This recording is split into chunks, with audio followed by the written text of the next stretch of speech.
Most e-commerce emails don't fail because they look bad. A lot of them actually look really good. But the truth is, you can have nice product shots, clean branding, good colors, but none of those even matter if the prospect still isn't buying. The problem I see a lot of brands making is that they design emails as if they're designing some sort of fancy poster, instead of actually trying to communicate with a real person. So in this video, I want to break down how good e-commerce emails are actually designed, what makes people click, and why some of the ugliest emails I've seen have made an absurd amount of money. If you don't know me, my name is Nick. I'm the founder of Barb's Media, and we work with e-commerce brands on retention strategy, email, and SMS. We mainly help brands turn more first-time buyers into actual repeat customers. Over the last few years, we've helped 50 plus brands dramatically increase email revenue, improve retention, and build systems that make acquiring customers way more profitable long-term. So in this video, I want to break down how I actually think about designing e-commerce emails that convert, not just from a visual standpoint, but from a psychological and strategic standpoint too. So you want to start with the goal of the email. And one of the biggest mistakes I see brands make is designing the email before they've even figured out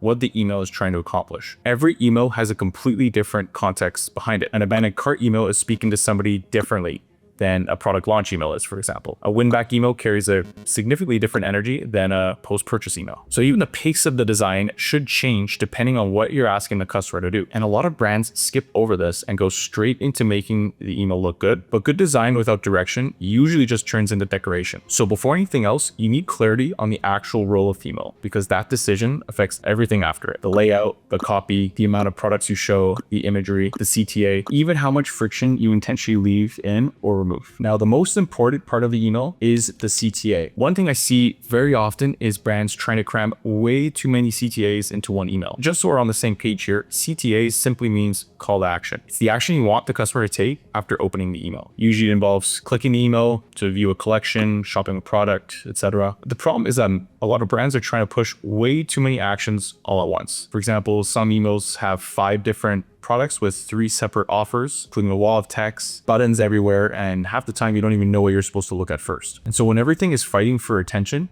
nothing really stands out. The best performing emails are usually focused around one singular CTA. You should be able to open the email, and the path should be obvious immediately in terms of what action you want the prospect to take. Your eye should naturally move through the email towards one clear action. Now, that doesn't mean you can't have multiple products or collections displayed in the same email, but they should all feel cohesive and complementary to each other. So if the email, for example, is about your summer collection, keep the entire email around that summer collection. If it's about a specific launch, keep everything connected to that launch. What you don't want to do is introduce your spring sale at the top of the email and then halfway through start talking about bundle offers, referral discounts, loyalty points, and 3 completely unrelated collections. You only need one main action, and this is going to increase the click rate. And when more people click to your page, more people are going to buy. Honestly, a lot of good email design just comes down to removing things that don't really need to be there. And when it comes to the actual structure of the email itself, here's how we think about it at Barb's Media. So section number 1 is the hero section. This is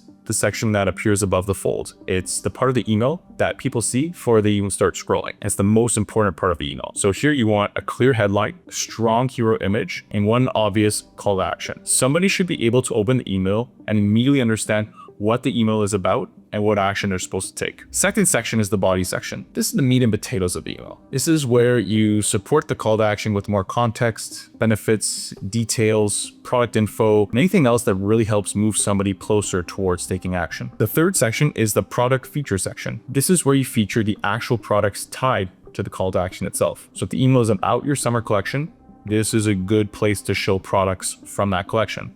Or if it's about a specific launch or promotion, keep the products aligned with that theme. A mistake I see a lot of brands make is introducing one idea at the top of the email and then completely changing direction halfway through it. The whole email should feel cohesive from top to bottom. And lastly, the footer section. A lot of brands completely sleep on footers. Your footer is still part of the brand experience, and this is where people go to look for your socials, support info, policies, FAQs, if you have physical store locations, and really anything else that helps build trust and legitimacy. A clean footer makes the brand feel more established and intentional overall. Now, a really important note here, after you have your brand, your email structure all organized, and it gets to designing, you want to make sure you design for mobile first. You have to think about it. Most people are opening your emails while they're laying in bed, walking around, at work, on the couch, line for coffee. Not many people are sitting there analyzing your perfectly crafted desktop layout on a giant monitor. So your email needs to feel effortless to read on mobile. What does that mean? That means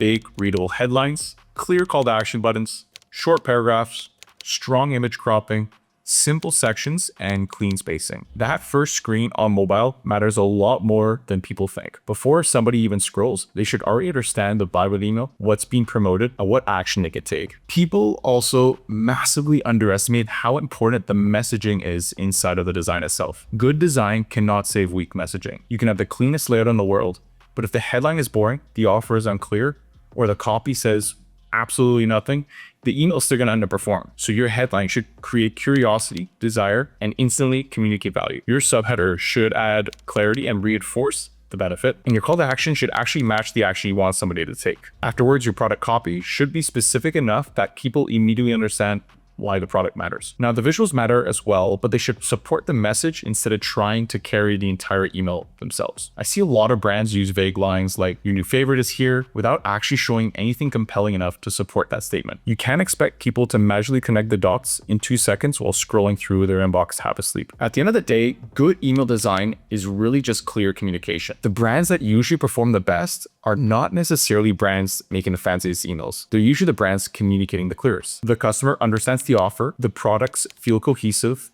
the email feels intentional, and the next step feels obvious. Honestly, when you start looking at email design through that lens, you stop it trying to make emails that look impressive and start making ones that actually convert. But again, it's one thing to understand how e-commerce email design works, and it's another to actually build this yourself. That's the part where most brands struggle with. So if you want help building emails and retention systems that are actually designed to drive more revenue for your brand, check the first link in the description to see how you can work with us directly. And if you want to understand how all of this applies to one of the most important moments in the customer journey, go watch this video next, where I break down how to actually build high converting abandoned cart emails. That video will show you how to recover more abandoned checkouts, improve conversions, and build a much stronger buying experience overall. I think you'll get a lot out of it there. See you soon.